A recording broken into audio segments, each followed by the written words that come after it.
Kenalkan, kami adalah kelompok yang terdiri dari Alvita Noveransa, Ari Zeta Umbara, Aurelia Afra, Benedikta Kardelia Ginting, Devi Nur Fitriani, Erni Yupita Febelasari Bruce Sembiring, Monica Olvi, dan Vinka Teresia Pondak akan menunjukkan video rancangan pabrik pengolahan hasil perkebunan komoditas karet berdasarkan jurnal Pabrik Karet di Kecamatan Mandor.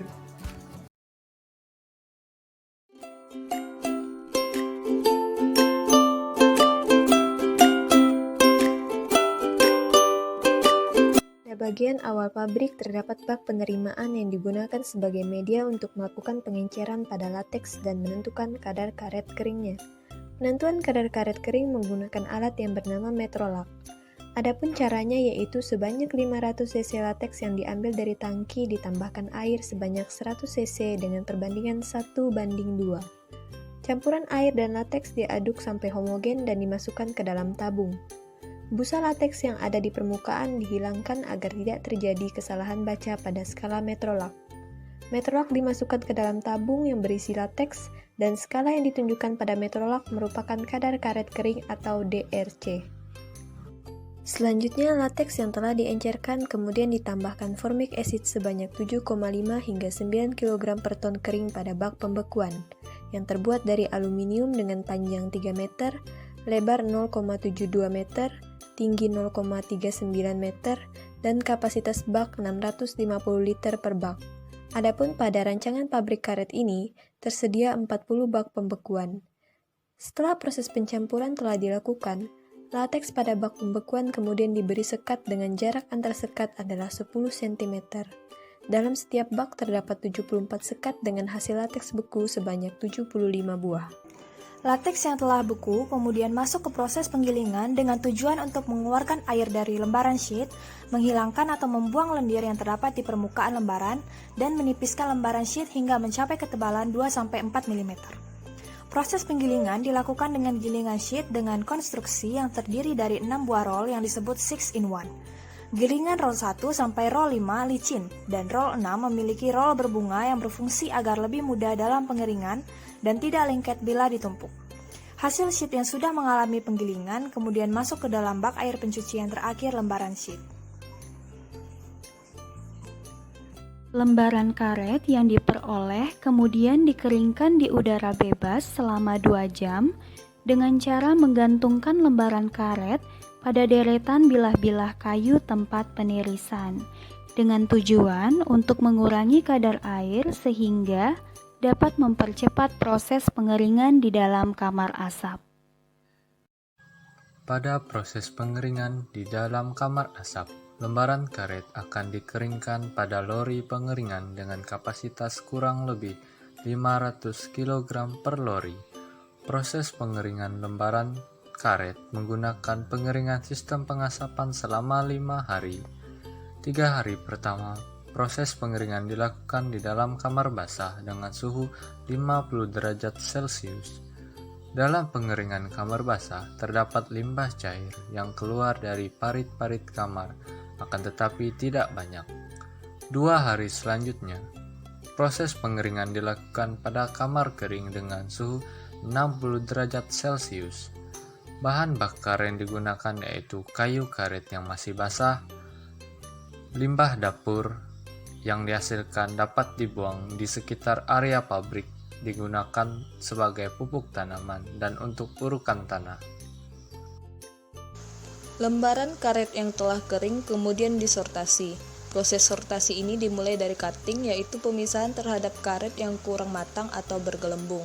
Setelah itu dilakukan pemisahan mutu, yaitu RSS1 tidak terkontaminasi karat, cendawan kering, kotoran kayu kecil maupun gelembung atau garis kecil. RSS2 terdapat kontaminasi karat, cendawan kering, kotoran kayu kecil maupun gelembung atau garis-garis yang cukup berarti di bawah 5%. RSS3 terdapat kontaminasi karat, cendawan kering, kotoran kayu kecil maupun gelembung atau garis-garis yang cukup berarti di bawah 10%.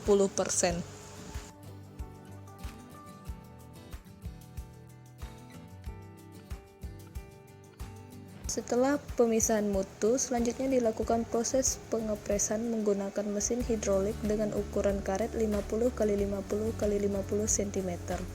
Diamkan selama 1 malam.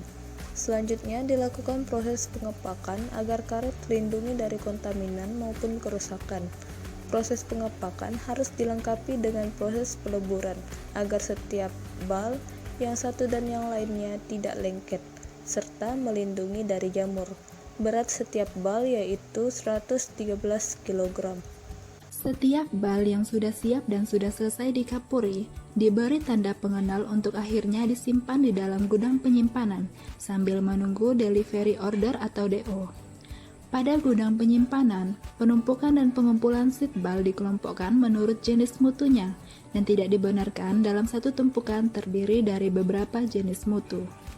Tempat penumpukan bal RSS atau rib smoke seed dialasi dengan papan setebal 4 cm dan dilapisi dengan karpet.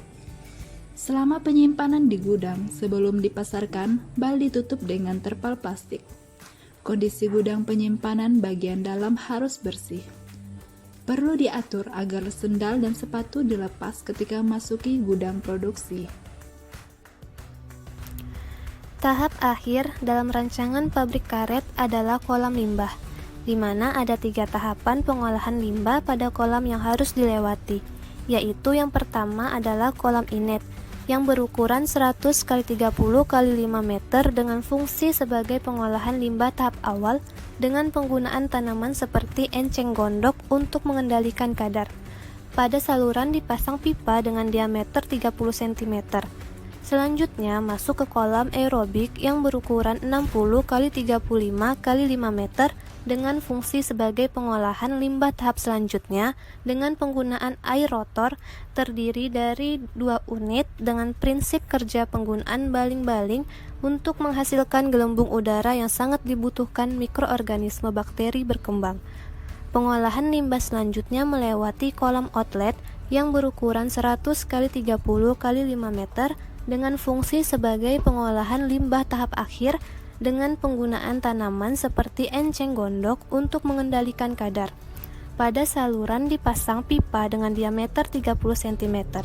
Setelah melalui 3 kolam, limbah yang telah dinetralkan dan telah memenuhi syarat dari Keputusan Menteri Lingkungan Hidup Nomor 51 Tahun 1995 dapat dibuang ke lingkungan masyarakat. Dalam hal ini digunakan sungai sebagai pembuangan akhir.